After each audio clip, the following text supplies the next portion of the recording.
തിരക്കുന്നുണ്ടാ? അവളൊരു മുടിഞ്ഞ പൂച്ച. എവിടെ നോക്കിയാലും പൂച്ചപ്പൂട. നാശത്തിനെ കൊണ്ട് കളഞ്ഞല്ലേ, ഇനിയെങ്കിലും നീ നിർത്തത്.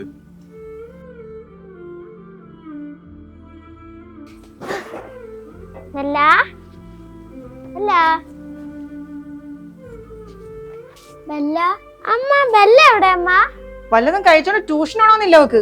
പൂച്ച നമ്മളെ പൂച്ച അച്ഛന്റെ ഫ്രണ്ടിന് കൊടുത്തു. കിടക്കുമ്പോ പോയി കാണാം. നീ ആദ്യം പോയിരുന്നു പഠി. അമ്മയ്ക്ക് എപ്പോഴും പഠിക്കുക. അച്ഛനാണെങ്കിൽ ഫോണിൽ കുത്തിക്കൊണ്ടിരിക്കുകയും ചെയ്യും. നിങ്ങളാണെങ്കിൽ എന്റെ കാര്യം തിരക്കുന്നുണ്ടാ? ഇതൊക്കെ മനസ്സിലാക്കണ ഒരാള് എന്റെ ബെല്ലായിരുന്നു.